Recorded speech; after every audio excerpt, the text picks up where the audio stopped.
Afternoon, everybody. Happy Monday. It's 10 days now that we're removed from the beginning of the NFL draft. A 3-day event, of course, that'll begin on Thursday night with round one. And we're going to be spending the better part of those 10 days on this program getting you ready for that as much as possible. The focus is going to be on the first rounder, as you would imagine. The most likely player to be the first rounder, the most likely machinations to move around and stuff like that. But the idea here is to get you as ready as possible for day one in that time span. However, that alone is not enough to entertain the masses. Because as Francine asks right here, what about the TJ trade rumors? Now, for those of you who are regulars here, you'll know that I don't really do a whole lot of rumors, mostly because I don't even like the word. I mean, think about what the root origin of that is. You're acknowledging by using that word that it's not real, that it's just somebody chirping or whispering or whatever it is. It's not authentic. So why waste anybody's time on it? This past, I want to say it was both the Thursday and the Friday shows. I swear, 3/4 of our comments on the live comments that show up on our YouTube stream were TJ this, TJ that. What TJ? Did you see the picture that TJ put up? What about this and the Browns and the Myles Garrett and whatever else here? And I'm just dancing right around them. And eventually, you started to see people get mad. Like they were, what are you doing here? You're not answering the TJ stuff. Answer the TJ stuff. Here's why I didn't. And here's why I really, really hate doing it. The next thing that happens after a rumor is hatched is that people will blame, ready, the media for it.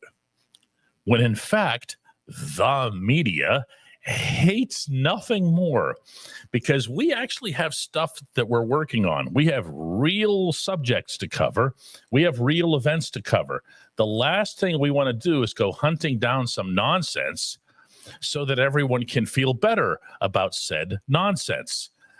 I'm going to put this one specifically to rest about as emphatically as I can without doing this much work, lifting even a solitary pinky finger, by asking you, as in you, a simple question. Do you believe that TJ Watt will be playing for another football team next season? Or have you paid attention to only every single thing the Steelers have ever done when it comes to players like that? All right. So we're set then. So why give this stuff any credibility at all? Why even discuss it? If you already know that they're gonna sign TJ, that they're gonna get it done, that it doesn't matter who answers what, who thinks what. It doesn't matter. None of this means a thing except for the end result. And the end result will be that TJ is a Steeler. And it turns my stomach right now to even be talking about it. Because he's only shown you that a million times over. The Steelers themselves, on up to Art Rooney, you can criticize him for a lot of different things. But you can't say that they don't take care of their main guys. You can't say that they don't keep Steelers until the end. Great Steelers. You just can't. You can't. It's not something that you can levy against them.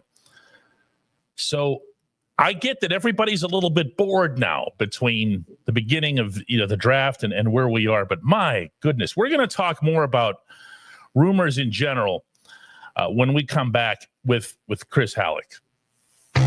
At DK Pittsburgh Sports, we take pride in coverage that connects our city's fans to their favorite teams. Now, that connection's stronger than ever. Introducing our all-new state-of-the-art app. Find expert inside reporting and original podcasts. Check live box scores. Track the latest stats. Chat it up with our community of thousands of fans, all in one place. The new app from DK Pittsburgh Sports. Coverage that connects.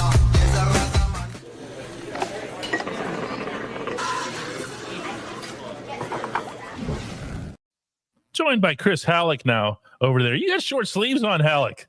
I got short sleeves on. I got the hair done. I'm going to cover a Pirates game tonight because Paul Skeens is pitching. The windows are open at the PNC Park press box. They will be. And I might regret not wearing a hat now. Nah, you'll be fine. It's supposed to be like 70 all night or whatever. So, and it's a Paul Skeens night, and there still won't be anybody there because they've made everybody angry. Jeffrey Carr says these things are nothing more than clickbait. TJ is a Steeler for life. This one bugs me too. No offense, Jeff. Okay, but when people say this stuff is just clickbait, where did this TJ thing originate? I mean, it originated just by pure speculation on social media, based on a picture shared on Instagram by TJ himself. There you go, TJ, the clickbait master. You see how this goes? Yeah. You see how this goes? TJ, he just needs the clickbait in his life. He needs people to come to his Instagram. But then they'll say the media is generating clickbait. TJ, put a picture up. Yeah. With no explanation, no nothing. And that's going to lead me to my lead question here for the day, which is, to the best that we can possibly discern this sort of thing, is the NFL and our football fans more susceptible to rumors than they are in other sports? Possibly, yeah. Go ahead, Chris. No, I mean, no, for sure. I do think that it's that the time of year has a lot to do with it, because we're in between the NFL annual meeting and the draft, in which the only thing that's going on right now is pre-draft visits. That's it. Teams aren't signing free agents. You know why they're not signing free agents? Because if they just wait another couple of weeks until the Monday after the draft, they can sign as many free agents as they want that don't count against the compensatory formula for next year's draft pick compensation. So that's why no free agent signings are going on right now. There's nothing else to talk about. And so as soon as there's possibly something to talk about, all the engagement farmers on social media are going to take advantage of it. All the people that need airtime to fill on ESPN and FS1 and all these big networks, they're going to do everything they can to talk about some stuff. You're filling in the blanks is what you're doing. And your description is absolutely perfect, Chris. And it goes to, see, to me, the group of fans, the collection of fans, I don't care who this offends, that's the most susceptible, that'll buy anything, any rumor, anything. And I've put this into print and I've made them mad and I don't care, are hockey fans. Mostly because, especially in Pittsburgh, the generation that follows the NHL is a lot younger. No offense, but you haven't been there. You haven't lived through rumor X, rumor Y, and rumor Z to understand how this crap works. Yeah. Okay? So hockey fans, you can tell them anything. I'm talking about brilliant, really super intelligent hockey fans. This is not insulting anybody in terms of whether or not they have a brain. They just don't have it for this. So when you start throwing stuff out like they were coming last summer, Sidney Crosby could be traded. Oh, no, he can't. No. Okay. Yeah. But they'll go, oh, really? Well, I think he might go to the Leafs. Oh, really? Well, I think he might go to the Habs or the Canucks. Notice I'm mentioning nothing but Canadian teams, because that's where a lot of this crap generates. Yeah. And they'll buy anything. Football fans are at least a little bit more discerning, meaning they're not going to believe everything, but they sure will discuss it. And the reason for that is what you just said, Chris, which is there's so much time. Yeah. There's only, if you count preseason, there's only 20 total games all calendar year. You've got 20 days out of 365 in which your team is in action. Yep. So what are you going to do with the other 345? I know we're going to talk about stuff. The only fans that I will let off the hook on this stuff are baseball fans. And the reason for that is they got no time. Yeah. There's a game today, and there's another one tomorrow. And then there's a whole 7-game homestand. The Pirates don't have a day off till it's for a while now before they go out west. Yeah. They don't have time. By the time a rumor starts, it's first pitch. So everything is like this. It's super, super fast. In the NFL, though, they love rumors, but they really love drama. That's where the NFL fans stand out. They love the reality show stuff. And man, I'm just not there. I'm all about the games. Yeah, I am too. And again, I'm all for discussing, things that are open-ended for sure. Like the reason why we've talked about Aaron Rodgers' situation so much is because it is open-ended. We don't know because nobody knows other than Aaron himself. Even the people who are closest to him just don't know and can't. It's not a rumor. It's not right. a rumor. And everyone just acknowledges that they don't know. Nobody's pretending to know. Right. And except so AB, but that's another story. Speaking of drama. But this right here, I mean, again, if you just look at the last time TJ went through a contract extension negotiation, man, that went all the way up until just days before the season opener, before it was done. I mean, TJ might be putting that out there. And again, I'm saying might because I'm speculating here, but he might be putting that out there because he's not happy with the way talks have gone so far. Possibly. I don't know. Okay. But where are they going to end up? Exactly. That's the whole point. And that's why I wrote about it on DK Pittsburgh Sports in our Steelers feed a couple days ago, because I'm just like, we know where this is going to end up. He's not going to get traded. They're going to sign him to an extension.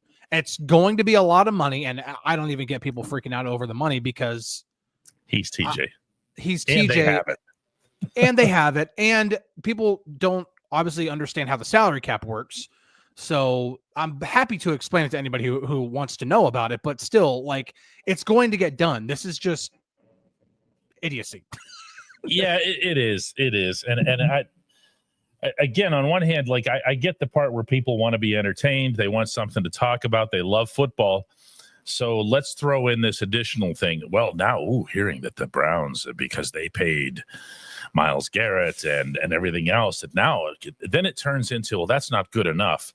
So then this is where the real cynical part of this is, which is that there are people who are not in the media who will just make stuff up.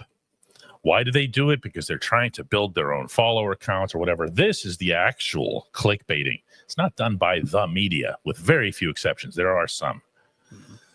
But when you're talking about putting out stuff like this, where you just say, hearing that the Steelers and Browns are discussing a trade, and you're like, what? Well, they said it on the internet. They said it right there. And because, we don't all walk around with blue check marks next to our faces, you can't necessarily tell the difference unless you're really, really into it. Of who's being paid to do this, who has a process through which they have to confirm sources, verify to their bosses who their sources are and all that other stuff, and who's just literally making stuff up so you can talk about their up-and-coming insider brand. Yeah. Yeah, I've told you this before, but do you know the one reason why I have a blue check, I pay for a blue check on X? It's so I can DM agents. That's the only reason why.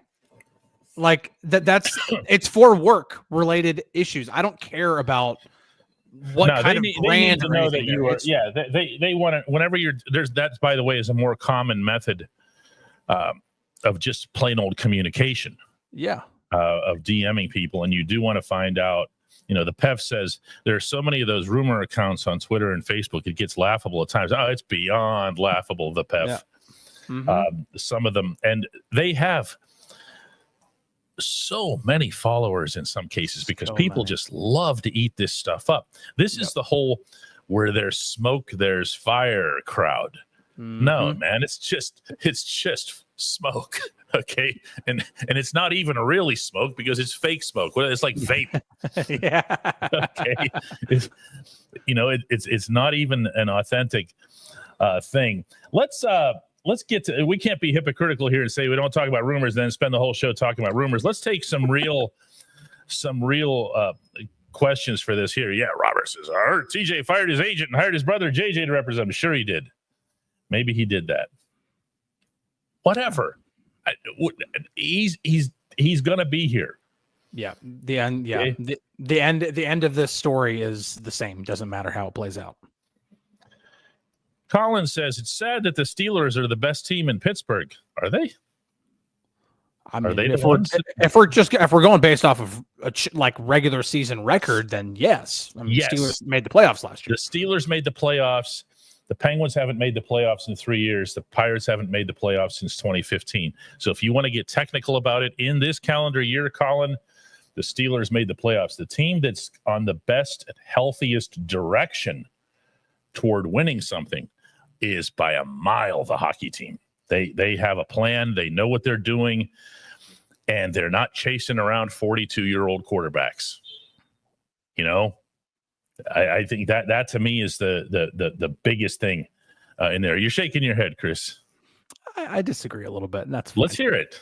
I do think that in a year's time, we're going to have a different outlook, because I think that the Steelers are going to have a real tangible plan at their long-term quarterback. Okay. It's not Aaron Rodgers. It is not Aaron Rodgers. But again, I wholeheartedly believe that Omar Khan is loading up in next year's draft for a reason. It's whether it's to trade up and go get a guy, which again, everybody's like, you can't just trade 3 third-round picks to move up 10 spots. I get that. But what it does is it allows you to have the flexibility to trade a future first if you need to then still have other draft capital throughout the remaining, of that year's draft or in future drafts or whatever, so that you can go get your guy and not sacrifice everything to go get your guy. I'll agree with you on that. I'll also say this, though. Yeah. TJ and Cam, and let's remember that Minka's supposed to be one of those guys. We used to say forever and ever, remember TJ, Cam, and Minka. They won as long as you have TJ, Cam, and Minka, and then they turned Minka into a center fielder. But Minka's still Minka, believe it or not. He's just being misused. Yeah. TJ, Cam, and Minka, especially the first two, are they going to be themselves by the time you're talking about that? I don't know. Well, I mean, I guess you could have the same conversation with the Penguins and say, are Sid and, Gino and Letang going to be themselves, in that phase? We're already seeing signs of decline, or the latter two, not Sid. No, no, not at all. But you're seeing it's going to be difficult for both of these teams to match up. But this 100%. Idea that the Steelers are the best team, I mean, if you want to get into what's technical, sure. Yeah. I like the way the Penguins are headed. I think both Chris and I would like, not speaking for you here at all, just encapsulating, would like where the Steelers are headed if they figured out the quarterback thing. Yeah, and again, I think 2025. Yeah, I mean, 2025. I mean, I've been of the belief since the beginning of the offseason they weren't going to find their guy this year. They may get a guy in the draft, and it's a home run. I'm not holding my breath on that, which is why I'm not telling you they're going to get a guy this year. That's why I'm putting my money more on next year when they have the draft capital to go get whoever they want. At whatever spot they want, pretty much. Michael Barnett wins the day. At the moment, it's Penguins, Steelers, and then using binoculars, the Pirates. No, man, you don't have binoculars that go underground, and that's where they are. That's where they are, my friend. So bad. James Chamberlain wants to know: do you think George Pickens will still be on the team after the draft? My answer to that is an emphatic yes. I believe that for a whole bunch of reasons, not least of which is that George would want to be paid, and George is still under contract for another year, but also that Pat Freiermuth was, where was that, on McAfee or something? I'm not even sure. Pat Freiermuth was quoted just within the past 3 or 4 days as saying that he talks to George on a regular basis. He's super pumped about all this, just because we haven't heard from him and we haven't seen one of those, here we go again with the social media stuff, but one of those congratulatory welcome to the team type of messages to DK Metcalf. But that's how that stuff goes too. You know who's going to be really happy whenever he's got all the kind of space in the world because they're having to shade so much attention to DK Metcalf? George Pickens. You think so? Oh yeah. Okay. Because there are going to be times where defenses have to pick you have to pick your poison. That's the one thing about, you're talking about Pickens and Metcalf, one on each side. You mean space on the field? Yes, I thought you meant off the field. I was going to say, I think George actually likes being BMOC. Yeah. I mean, he's always been that. And I don't know if he's going to like not being that off the field, but I think on the field, oh my God. Yeah, that's what I'm talking about. He's in for a whole new experience when it comes to playing football. And he could raise his own value and put up stats like he's never put up before. Steeler Girl comes to you, Chris, and says, if you could pick any quarterback that you would want in next year's draft. Hey, you're the one who brought it up. I know. It's Who so would it hard. be? It's so hard right now because there's a whole college season to play between. I mean, he's okay, ducking you, Steeler girl. He's ducking you. I'm gonna give you a name, but it's the answer could very well. I will bet serious money that it'll be different. But I'll just give an example. Like preseason big boards last year, Carson Beck was probably, I think, the top quarterback or one of the top quarterbacks. He's not even in the draft this year. Like this stuff can change so much, especially with all the NIL stuff. We just saw it with the Tennessee quarterback, Nico. I can't say his last name, but I've been saying I'm Olivia because it kind of looks like, and he is absolutely leaving Tennessee because of NIL purposes. He can. The name I'll give you right now is Drew Aller, just because his talent is, if he puts the upper body and lower body together, watch out, because everything else is great. Everything else is great. Everything else. Penn State fans must be really picky because all I ever hear from them are complaints about him. I nonstop. But that's also it's because it's your own guy. Yeah, I think the arm is there, the pre-snap stuff is there, the progression, like reading progressions, getting through progressions, post-snap reading, it's all there. It's just he's got to put the upper body and lower body together because he throws off his back foot so many times and it leads to so many misses that when makes he doesn't sense. have to. That can be coached out of him. Carol Toth says, do you think that there's any way that the Steelers will bring Deontay Johnson back? Now, this one, Carol, for the most part, is an off-the-field / drama issue. This one's actually real. We watched that happen. We watched it happen not only in Pittsburgh, but for the 18 other teams that employed Deontay in the past year. Okay, there's a reason you go into a place and you're out of there in like 3 seconds, like the Grandpa Simpsons meme. You know, where he walks through the door and then he goes right back out, grabs the hat. Okay, that was Deontay in, I don't even remember all the teams. I know Baltimore was on their list twice. Houston was the one who was like in and out. That was the Simpsons. They were like, we don't want anything to do with this. See ya. Okay, well, Deontay was in Pittsburgh, and he was in Pittsburgh for a while, and he was a productive player for a good while. In fact, as someone who covered Deontay's entire career in Pittsburgh, and I feel like I got to know him. Okay. I can tell you that more often than not, Deontay was part of the solution way more often than he was part of the problem, which did happen occasionally. But he was the guy, for example, when Deontay went down and got hurt, was out for a month. I don't remember exactly. It might have been a hammy. Yes. Was it? Okay. And I think it was. Yeah, it was. He got injured first game of the season. All he did was usher George through the entire facility, day and night. Somebody has to babysit George. I hate to say that, hate to say it out loud, but somebody's got to do it. That's something you guys can see it with your own eyes. I'm not breaking insider information for you here. You can see it during games. There are players that are assigned to stand near George on the sideline so he doesn't start getting into it with fans.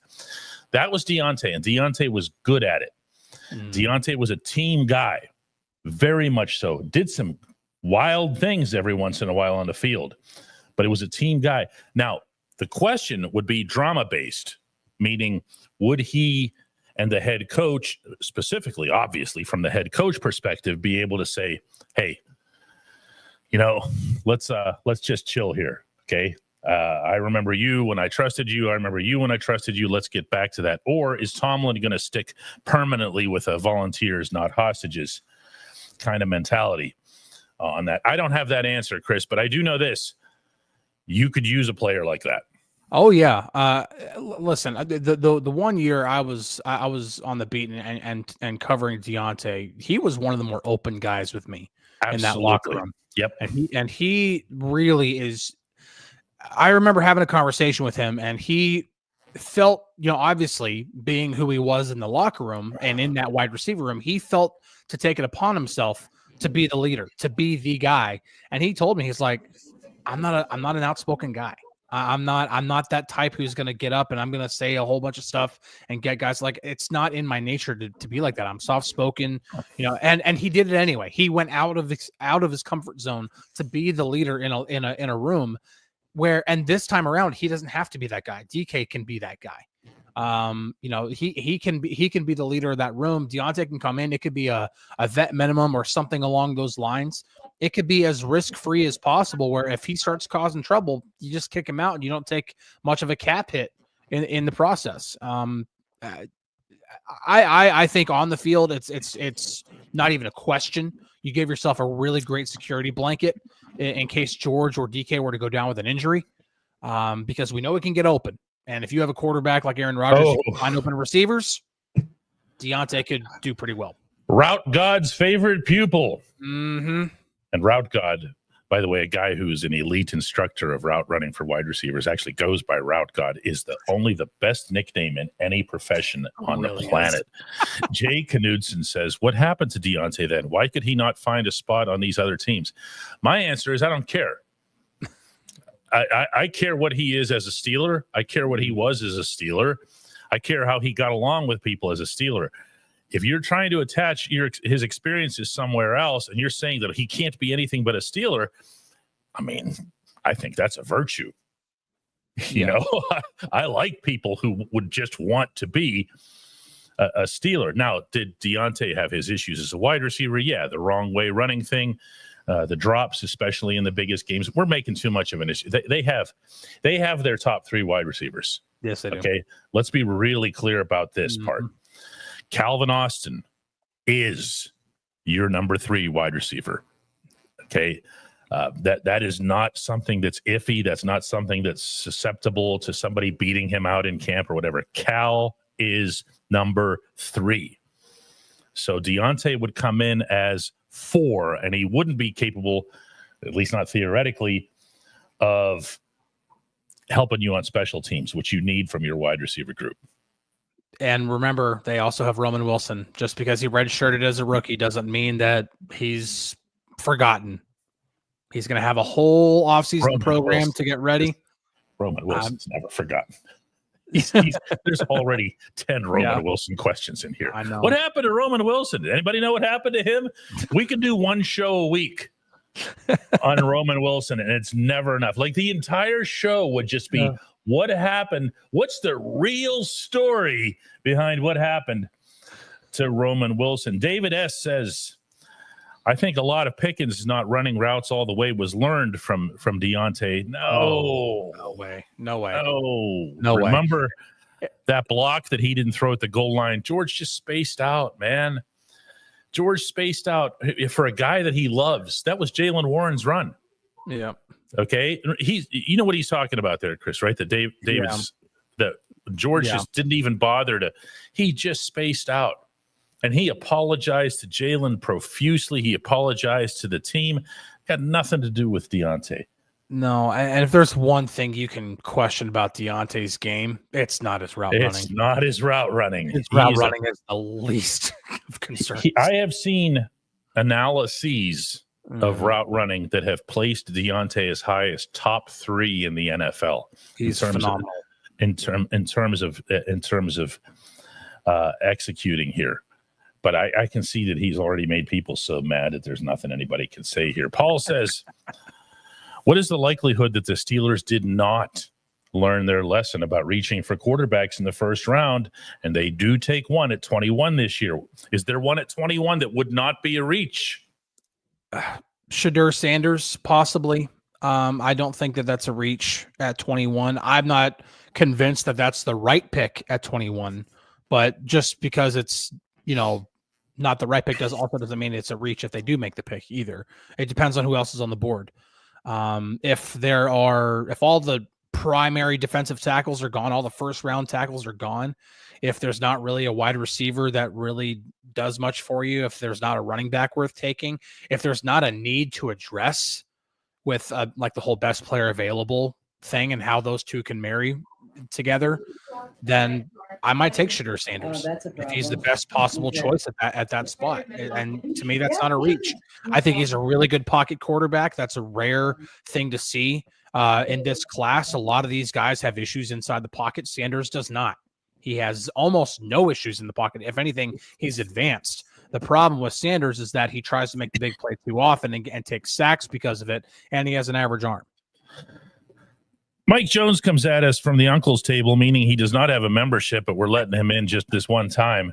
The way to become a member of this channel, the whole channel, everything, it's not just the double shots, it's all of our programming, Matt Williamson, Ramon Foster, is to go to dkps.net/join and become a member.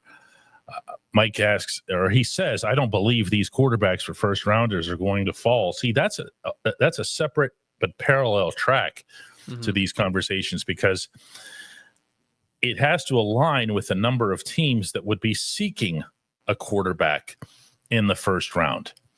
And even that at the moment is not crystal clear the way it would be in some years. Like you could look at, I think the Saints come up a lot as one of those where you say, are they gonna, are they not gonna, are they looking for their guy? Are they not looking for their guy? Is Carr going to be their guy? How do you know how many teams are going to be chasing quarterbacks? I don't think that list is as high as it usually is in a given year.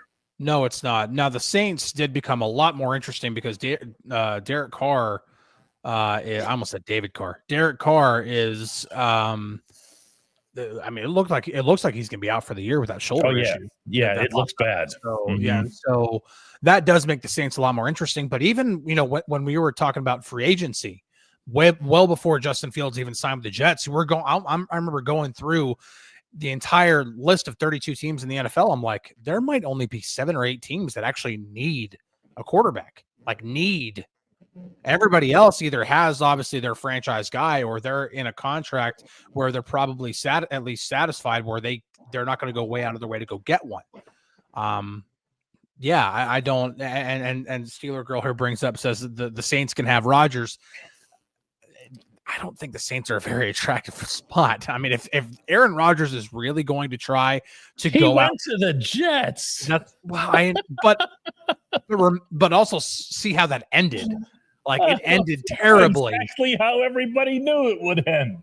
So if I'm Aaron Rodgers, and I'm not going to say that I think similar to him, but if I'm looking at 2 different teams right now and seeing which one do I have the best team to compete with, the best chance to compete between the Steelers and the Saints, I'm sorry, the Steelers are the way easier decision. Brian asks, do the Steelers still draft a running back after signing Kenneth Gainwell? I'll get this one, Chris, and it is an emphatic, sky-written, fireworks shooting off of it. Yes. Yeah. This is the only thing I will say in advance of this draft with certainty based on reporting. They want a running back.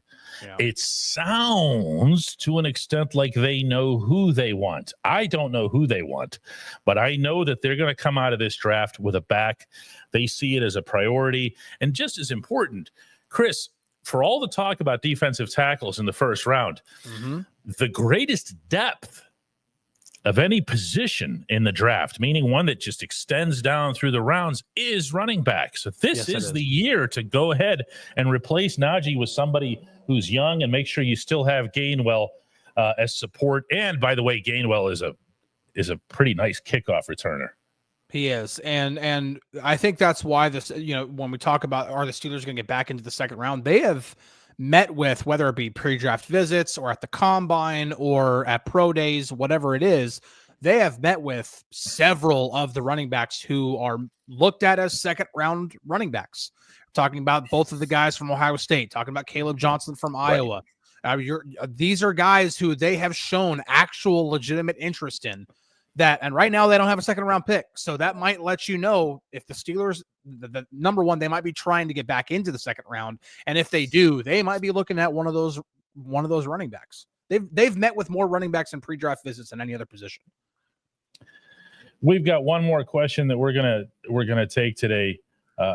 Anthony wants to know, Chris, what do you think of Cameron? Everybody's going to be asking about Scatty, but whenever you see his highlights and how animated he is and everything, he's going to win over a lot of fans wherever it is that he ends up. So this week, actually probably tomorrow, I'm going to be doing my top 10 running backs in our Steelers feed on DKPittsburghSports.com, and I'm telling you right now, Scatabo is going to be further down the list. He's going to be in my top 10, but he's going to be further down the list, and I'll give you two reasons why. Number one, and they go hand in hand. Number one, he has a lot of mileage for a college running back, a lot of mileage. And then to put on top of that, that dude runs like he's got a death wish. He runs like every time he touches the ball, he is not only trying to score a touchdown, but trying to pancake and truck all 11 guys on the other side of the ball.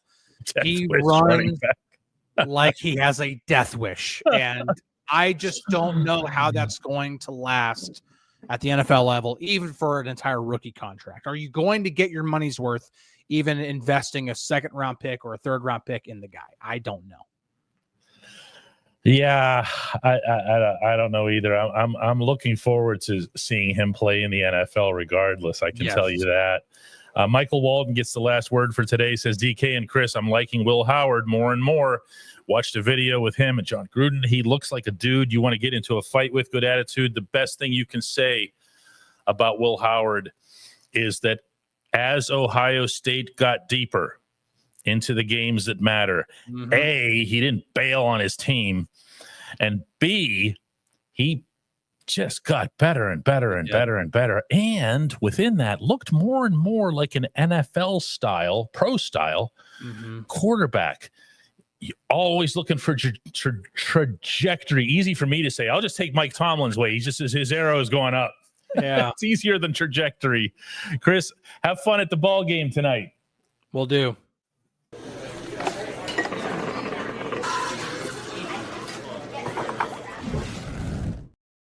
Let's take care of some business here on the Double Shot Show. We had, remember when I teased Mike Jones about not being a member? Look what Mike did about that. Look at that. Mike comes in just like that. And he said, too, I got a new bank card. He goes and uses it right away. It's 99 cents a month. If you go to dkps.net/join, and it comes with all kinds of perks, but you're about to see the biggest of all of the perks coming up here with the NFL draft when we start doing members only content. The cruel thing is that you'll see our video on YouTube. Like, you'll see it sitting there, and then you'll go to press play and it'll be like not working. You're going to have to become a member before that. dkps.net/join is the place to do that. Our great friend Stella came in with 20 gifts, just in case anybody, for whatever reason can't afford a membership. Bert came in with 10. All of that's appreciated. Kerry came in with 1. Silver Steeler came in with 1. Our friend, the barber, came in under his many aliases with a 5 and a 5. Carl Spackler with 10. Good on you, Carl. That's all pretty cool. And it's appreciated across the board. The goal here is 3,000 members. As you can see on the ticker below, we're at 1,802. Every once in a while, you're going to see that number do some weird fluctuating. And the reason for that is the gift memberships expire. So if there's a day where there's like a ton of gift memberships that go out, once they expire, you'll see it kind of go back down a little bit. So don't think that like everybody's bailing on us or whatever. The idea here is to try to get as many people as possible to become permanent members of this channel. Appreciate you guys. And we will have another one of these tomorrow.